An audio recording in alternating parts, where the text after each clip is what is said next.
नमस्कार, 28 का अखाड़ा देख रहे हैं आप। मैं हूं आपके साथ कमरुद्दीन खान। जैसे जैसे उपचुनाव नजदीक आ रहा है, राजनीतिक दलों में सियासी तल्खियां बढ़ती जा रही हैं। नेताओं की बयानबाजी के वीडियो भी वायरल हो रहे हैं। वायरल वीडियो के मामले में इमरती देवी सबसे ज्यादा सुर्खियों में हैं। इनके बयानों से कई बार बीजेपी की फजीहत भी हो चुकी है। इस उपचुनाव में जिनके विवादित वीडियो सबसे ज्यादा वायरल हुए वो इमरती देवी हैं। इस उपचुनाव में जिनके विवादित बयान सबसे ज्यादा सुर्खियों में रखे वो इमरती देवी हैं। याद कीजिए, कलेक्टर जिता देंगे चुनाव, ये बयान भी इमरती देवी का ही था। चुनाव जीतने के बाद डिप्टी सीएम बन जाने का दम दिखाया। उन पर की गई आपत्तिजनक टिप्पणी के बाद पार्टी ने इसे बेशक महिला के सम्मान की लड़ाई बनाया, लेकिन खुद इमरती देवी ने जिस भाषा में कमलनाथ पर पलटवार किया, आपत्तिजनक तो वो भी था। और अब जो वीडियो वायरल हो रहा है उसमें तो उनकी टिप्पणी अपनी ही पार्टी के लिए है। न्यूज़ 18 हालांकि इस वीडियो की पुष्टि नहीं करता, लेकिन सुनिए इस बार इमरती देवी की टिप्पणी पार्टी को लेकर है। पार्टी जाए भाड़ में। देखो मंत्री जी, एक मिनट सुनो, हमारी मंत्री जी टैप कर लो और क्या देना। मंत्री जी सुनो तो नहीं, टैप कर लो, फेमस कर देना कि इमरती देवी किसानन की है, किसान की मोड़ी है, गरीब की बेटी। बिल्कुल है, ये पार्टी की लड़ाई नहीं लड़ी, किसानों की लड़ाई लड़ी। हालांकि इमरती देवी के विवादित बयान के बाद पार्टी पर आए इस नए बवाल में बिगड़ती बात संभालने पहले इमरती देवी की सफाई आई। इमरती कह रही हैं कि उनका संदर्भ कांग्रेस पार्टी के लिए था। तो मैंने कहा क्या कुछ चिंता कर रहा है, मैं किसानन के साथ हूँ, मजदूरों के साथ हूँ, मैंने किसानी करी, मैं किसान की बेटी। तो बोल के हमारे संगे क्या तुम धरने पे बैठोगी? उधर से आई कांग्रेस पार्टी जिंदाबाद, तो हमने कहीं भाड़ में जाए ऐसी पार्टी, हमें क्या लेने देने। हालांकि जब तक सफाई आती तब तक इमरती का बयान बवाल की शक्ल ले चुका था। कांग्रेस ने कहा कि अपनी हार के डर से बौखला रही हैं इमरती। अब इमरती देवी इस तरह के स्टेटमेंट दे रही है कि भारतीय जनता पार्टी भाड़ में जाए, पार्टी भाड़ में जाए। इससे ये आभास होता है कि इमरती देवी जी पूरी तरह बौखला गई हैं, उनका संतुलन खो चुका है।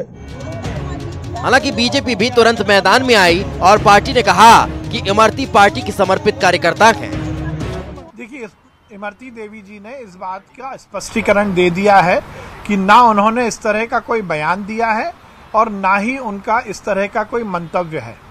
इमरती देवी जी भारतीय जनता पार्टी के अनुशासित कार्यकर्ता हैं और उन्होंने भारतीय जनता पार्टी के विचार के माध्यम से समाज सेवा का निर्णय लिया, इसीलिए वो भाजपा में शामिल हुई है। मेरा स्पष्ट आरोप है कि कांग्रेस पार्टी का पीसीसी में डर्टी ट्रिक्स डिपार्टमेंट बहुत तेजी से काम कर रहा है। वो मध्य प्रदेश की और चुनाव की राजनीति को बिगाड़ना चाहता है। तो क्या इस उपचुनाव का सबसे बड़ा हाईलाइट इमरती देवी, जो चुनाव के बाद भी इस तरह से चर्चा में आएंगी कि विवादित बयान मतलब Imarti Devi. Bureau report, news 18 Madhya Pradesh. तो उपचुनाव में अब कांग्रेस नेता जीतू पटवारी के बिगड़े बोल सामने आए।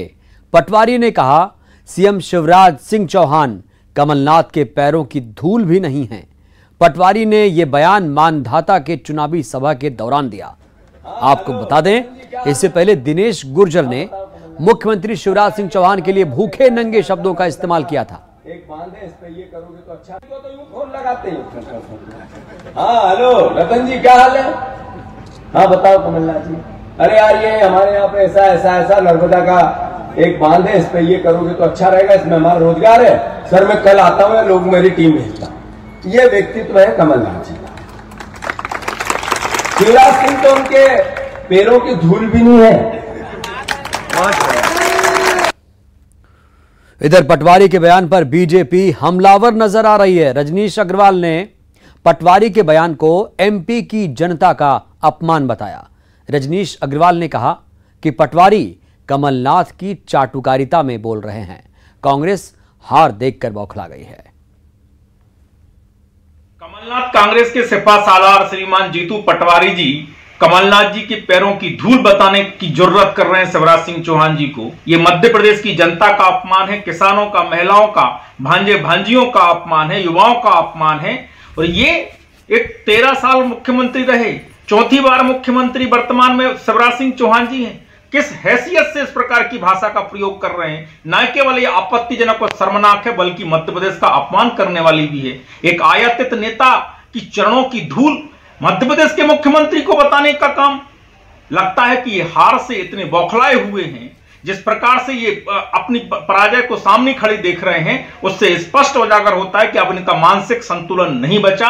ये मानसिक तौर पर दिवालिया हो चुके हैं, लेकिन मानसिक दिवालिया भले ही आप हो जाओ, मध्य प्रदेश का अपमान करने का आपको हक नहीं है। 28 सीटों पर होने वाले उपचुनाव को लेकर सभी दलों के नेता चुनावी मैदान में ताल ठोक रहे हैं। वहीं 28 में से 6 सीटों पर महिला उम्मीदवार भी पूरे दमखम के साथ चुनावी अखाड़े में उतर चुकी हैं। बीजेपी और कांग्रेस दोनों बड़ी पार्टियों ने इस बार उपचुनाव में सिर्फ 3 महिला उम्मीदवारों को मैदान में उतारा है।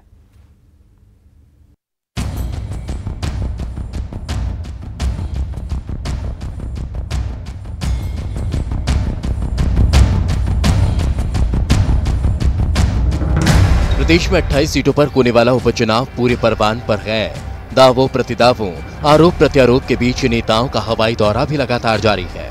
दोनों पार्टियों के बड़े बड़े सूरमा अपने अपने प्रत्याशियों को जिताने के लिए पूरे दमखम से मैदान में उतर रहे हैं।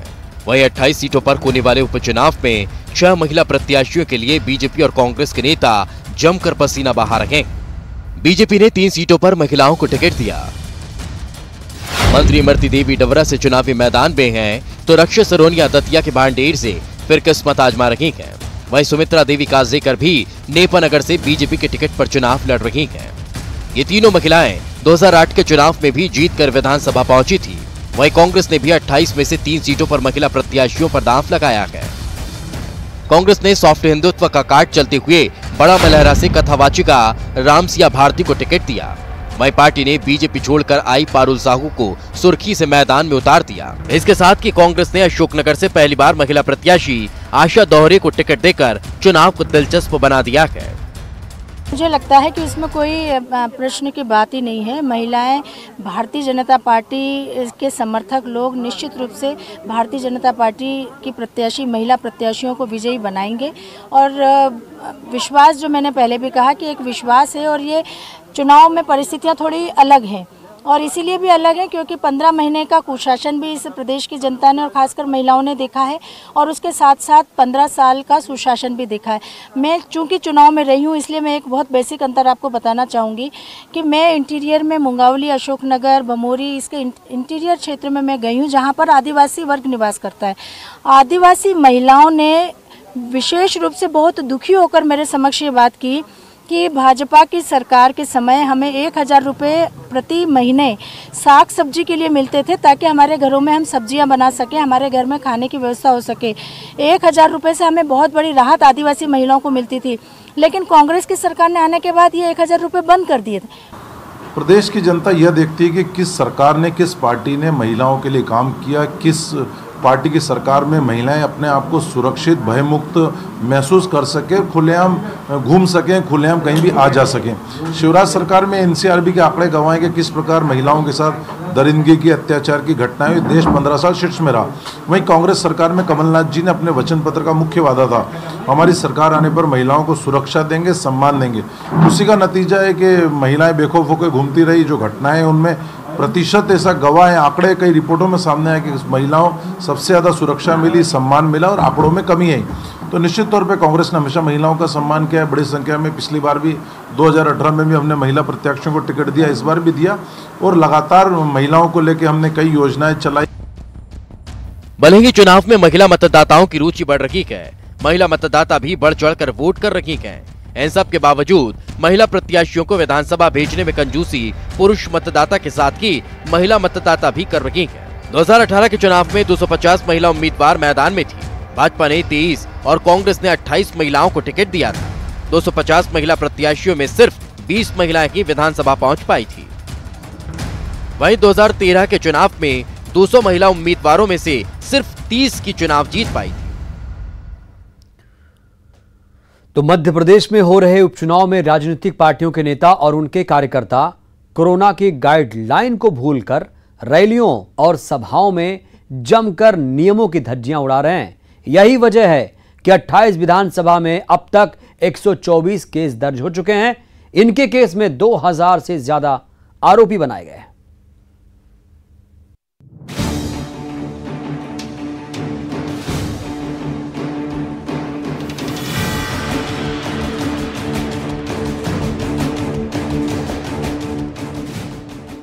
उपचुनाव के 28 सीटों पर आचार संहिता उल्लंघन और कोविड-19 का पालन नहीं होने पर 124 मामलों में 2087 लोगों के खिलाफ केस दर्ज किए गए हैं।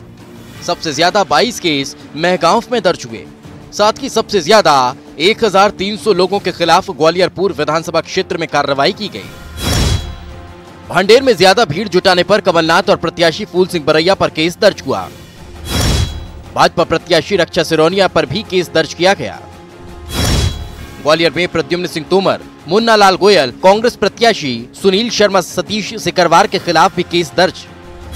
नेपानगर में अर्चना चिटनिस पर केस हुआ। सांवेर में प्रेमचंद गुड्डू, जीतू पटवारी, विधायक रमेश मेंदोला पर केस दर्ज किया गया। अनूपपुर से बीजेपी प्रत्याशी विशाखुलाल सिंह पर भी केस दर्ज हुआ है। प्रदेश कांग्रेस प्रवक्ता दुर्गेश शर्मा ने कहा कि यदि सरकार नहीं गिराई जाती तो आज हम गद्दारों से नहीं बल्कि कोरोना से लड़ रहे होते, लेकिन बीजेपी ने खरीद फरोख्त कर सरकार बना ली। बीजेपी प्रवक्ता राकेश शर्मा ने कहा कि नियम सबसे पहले कांग्रेस नेताओं ने तोड़े। बीजेपी ने सबसे पहले वर्चुअल रैली की थी, जबकि कांग्रेस ने नियमों की धज्जियां उड़ाई थी। सबसे पहला तो दुर्भाग्य इसी बात का है जब पूरा विश्व कोरोना से लड़ रहा है और हम भाजपा के और शिवराज सिंह चौहान के षड्यंत्र के कारण चुनाव लड़ रहे हैं। यदि मध्य प्रदेश में लोकतंत्र को खंडित नहीं किया होता तो शायद आज हम कोरोना के खिलाफ लड़ रहे होते। आज हम लोकतंत्र के हत्यारों के खिलाफ चुनाव लड़ रहे हैं। चुनाव प्रचार प्रारंभ भी नहीं हुआ था, उस समय हम वर्चुअल रैली कर रहे थे। उसी समय आपने देखा कि कमलनाथ ने सांवेर में जाके सभा की और उस सभा के मंच पे जिला अध्यक्ष सहित 7 लोग कोविड-19 के पीड़ित थे। तो जो कांग्रेस पार्टी इस हिंदुस्तान में किसी नियम, कायदे, कानून को नहीं मानती, आज वो ज्ञान देने की बात कर रही है। हम अक्षरांश पालन कर रहे हैं, वो नियम कायदे को तोड़ रहे हैं। अब जनता निर्णय कर रही है। जिन जिम्मेदार जनप्रतिनिधियों पर नियमों का पालन करने की जिम्मेदारी रहती है, आज वही नेता यदि नियमों की धज्जियां उड़ा देंगे तो उसका जनता पर क्या असर पड़ेगा। इसलिए इन जनप्रतिनिधियों को नियम, कानून, कायदों का ध्यान रखना चाहिए। मध्य प्रदेश में 28 विधानसभा सीटों पर हो रहे उपचुनाव में सबसे ज्यादा कोरोना के नियमों और आचार संहिता की धज्जियां उड़ाई जा रही है। इन नियमों को तोड़ने में बीजेपी हो या फिर कांग्रेस, उनके नेता हो या फिर कार्यकर्ता, सभी आगे हैं। ऐसे में इन जनप्रतिनिधियों से जनता क्या सबक लेगी। कैमरामैन संजय नामदेव के साथ मनोज राठौर, न्यूज़ 18 भोपाल। और 28 का अखाड़ा में वक्त हो चला है एक छोटे से ब्रेक का। ब्रेक के बाद हाजिर हूं। मध्य प्रदेश में पहली बार 28 सीटों पर उपचुनाव होने जा रहा है। 28 सीटों पर हो रहा उपचुनाव केवल दल बदल ही नहीं बल्कि कई दूसरे मामलों को लेकर भी खास है। उपचुनाव के सियासी रण में उतरे प्रत्याशी ऐसे हैं जो अपने ही विधानसभा क्षेत्र के मतदाता नहीं हैं, यानी ये प्रत्याशी अपने ही विधानसभा क्षेत्र में वोट नहीं डाल पाएंगे।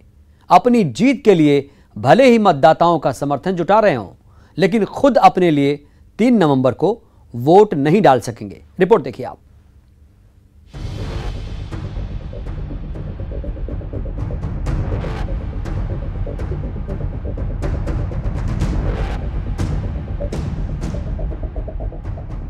अट्ठाईस में से 6 सीटों पर ऐसे प्रत्याशी मैदान में हैं जो अपने ही विधानसभा क्षेत्र के मतदाता नहीं हैं। इनमें सुर्खी, सांवेर, बड़ा मलहरा, मुंगावली, बमोरी और भांडेर विधानसभा सीट पर उतरी प्रत्याशी हैं जो इन सीटों के लिए बाहरी हैं। सागर से बीजेपी प्रत्याशी गोविंद सिंह राजपूत और कांग्रेस प्रत्याशी पारुल साहू सागर विधानसभा क्षेत्र से हैं। इसी के चलते दोनों ही प्रत्याशी सुर्खी विधानसभा क्षेत्र में वोट नहीं डाल सकेंगे। तो वहीं सांवेर विधानसभा सीट से बीजेपी प्रत्याशी तुलसी सिलावट और कांग्रेस उम्मीदवार प्रेमचंद गुड्डू इंदौर विधानसभा क्षेत्र के वोटर हैं।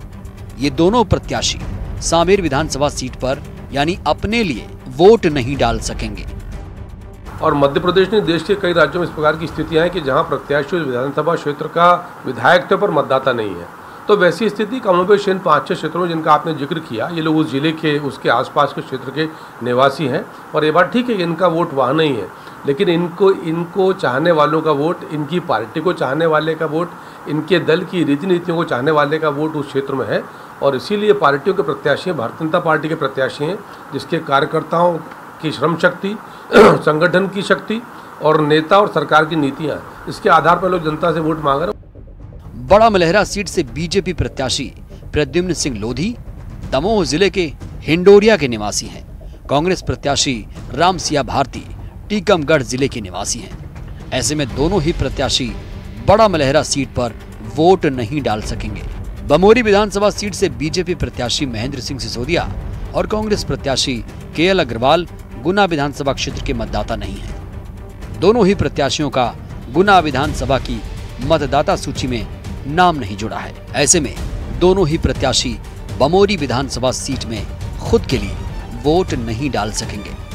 मुंगावली सीट पर बसपा प्रत्याशी वीरेंद्र शर्मा अशोकनगर विधानसभा क्षेत्र के लिए मतदान करेंगे, यानी बसपा प्रत्याशी वीरेंद्र शर्मा मुंगावली सीट पर खुद के लिए वोट नहीं डाल पाएंगे। भांडेर सीट से कांग्रेस के फूल सिंह बरैया भांडेर क्षेत्र के वोटर नहीं है। ग्वालियर क्षेत्र की मतदाता सूची में फूल सिंह बरैया का नाम तो है, तो बीजेपी प्रत्याशी रक्षा सिरोनिया का नाम दतिया की मतदाता सूची में है। ऐसे में दोनों ही प्रत्याशी भांडेर सीट पर खुद के लिए वोट नहीं डाल पाएंगे। विधानसभा का चुनाव लड़ने के लिए मध्य प्रदेश के किसी भी क्षेत्र से मतदाता हो सकता है उम्मीदवार, और इस कारण से कई बार जो है अलग अलग स्थानों पर मतदाता सूची में नाम होने के कारण अपने चुनाव क्षेत्र में कई उम्मीदवार वोट नहीं डाल पाते हैं। तो ये एक परिस्थिति, मजबूरी है, लेकिन मन तो उनका वहीं उस कॉन्स्टिट्यूंसी में रहता है। तो गोविंद राजपूत जी वोट नहीं डाल पाएंगे, इसलिए जो है दूसरी सीट पे उन्हें नहीं कर पाएंगे। तो ये परिस्थिति है। उपचुनाव के सियासी रण में प्रत्याशी अपनी जीत के लिए मतदाताओं से जन समर्थन जुटा रहे हैं। भले ही प्रत्याशी अपनी जीत के लिए घर घर जाकर लोगों से जीत की अपील कर रहे हैं, लेकिन इस बार 6 सीटों पर इस बात को लेकर मुकाबला दिलचस्प है कि 6 प्रत्याशी अपनी ही सीट पर खुद के लिए वोट नहीं डाल सकेंगे। ऐसे में यह देखना होगा कि उपचुनाव के रण में मतदाता इन बाहरी प्रत्याशियों पर कितना मेहरबान होते हैं या नहीं। कैमरामैन अजय तंवर के साथ रंजना दुबे, न्यूज़ 18 भोपाल। 28 का अखाड़ा में अभी के लिए बस इतना ही, दीजिए इजाजत। ताज़ा तरीन खबरों के लिए आप देखते रहिए न्यूज़ 18 मध्य प्रदेश छत्तीसगढ़। नमस्कार।